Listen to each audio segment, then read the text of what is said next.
Hey everyone, it's another segment of Coffee with Mare. And okay, there's not really going to be a lot of editing in this one because I can only do it once. So I have just made myself an Americano using my stovetop espresso cappuccino latte maker. And the other day, I got the brilliant idea of making frozen whipped cream, which I've done before, but this time I actually put some espresso in it. So use my little ice cream scoop, the nice ones that have the trigger release so that it just kind of comes out, and put a popsicle stick in it, and it just makes like the most wonderful little snack. It's a great little treat, and it's really not that bad. For a hot day when it's really nice out, that's something I thought I still want to have. Something simple that I can go to in the summer for a treat. Anyway,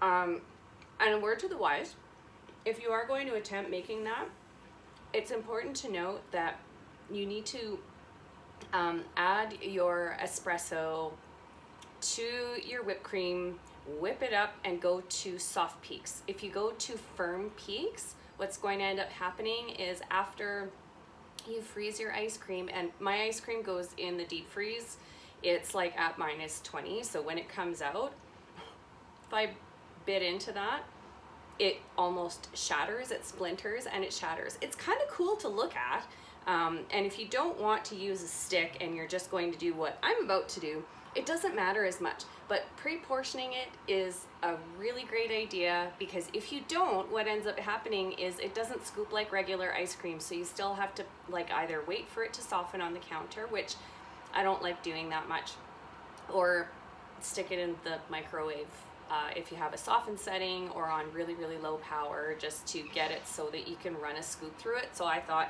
why not just pre-scoop the damn thing, and then if I want to eat it on a stick, it's on a stick, and if not, I'm going to make an affogato. So if you don't know, if you've never had an affogato before, it's amazing, but you need espresso or really strong coffee and a scoop of ice cream.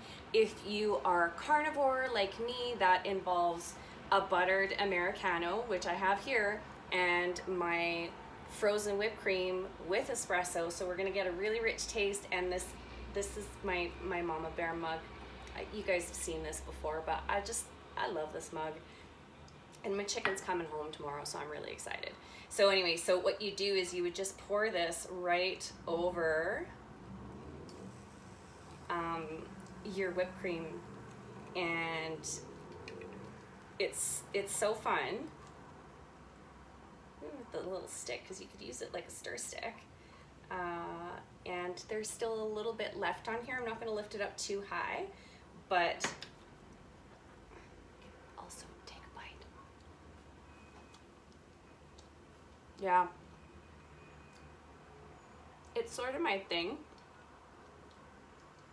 doing some wizarding in the kitchen.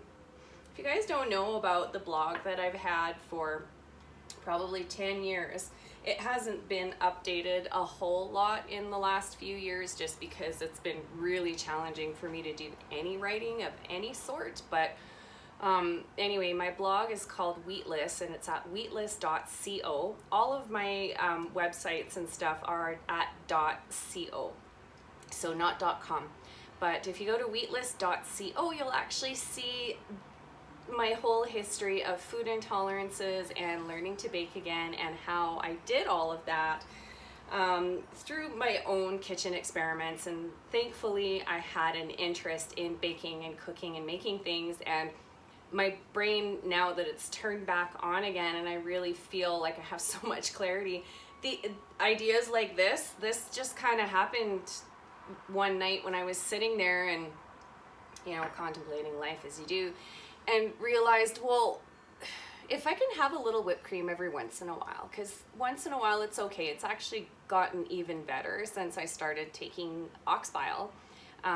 But having a little whipped cream once in a while, and having it sort of a coffee treat that so closely resembles the original.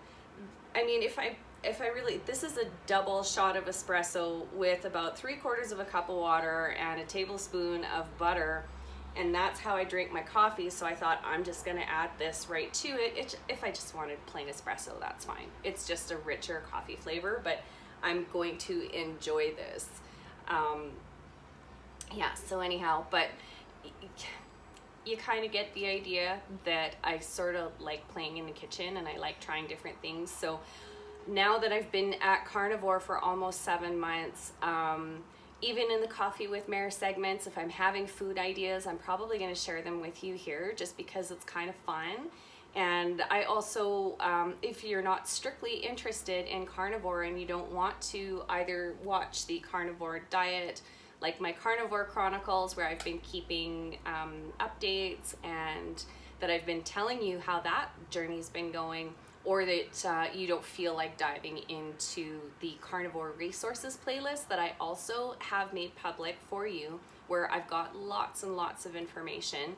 I'm trying to keep things sort of in segments that it's easy to digest and that people can get the content that they want, but I also am living this way, so it's natural for me to talk about it. And I'm certainly not going to hide the fact that this diet has changed my life.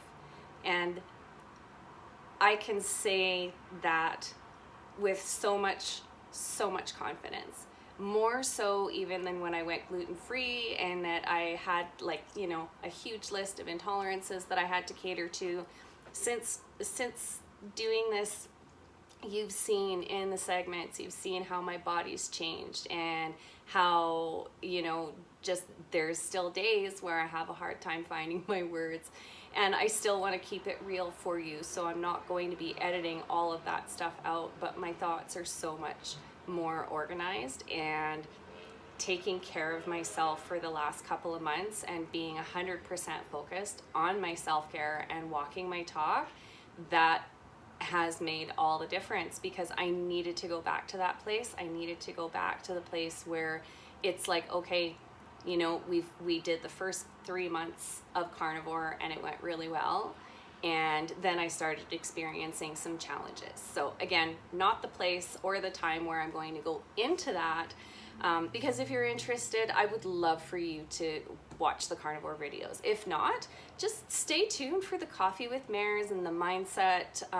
program that I'm running, and also stay tuned for new and exciting things that are coming up. Like I was mentioning yesterday on my video, that I really would love to start doing some live events, and the easiest platforms for me to do that is on Facebook and on Instagram, just because I don't have the subscriber count to be able to do lives on YouTube yet. So if you aren't following me on Instagram already or on Facebook, look for the Mare One. That is my handle on both of those platforms, as it is on Twitter. So, and you know, just come follow me there, and I, you know, say hi, tell me about your life, tell me why this is interesting, I want to hear about it. And also, that's where I'm going to be going to ask questions and to see if people have questions for me, so that we can create some really great live events and discuss the hot topics that are on your minds at the moment. So more on that later when we have some details, but today was primarily just to share my little fun my little fun dessert victory, and just look at how delightful that looks. I mean, it's, you know, it's really, it makes a really nice coffee too. Anyway, I hope you all have a wonderful day. I'm glad that you joined me here, and remember, folks, like the video and subscribe to this channel. That is how we are going to grow. The more likes a video gets, the higher it ranks, and that there's more people that will see this video. So help me get my messages and the sunshine in my life out to more people. But otherwise, have a wonderful day. And for today, it's just SickMom checking out.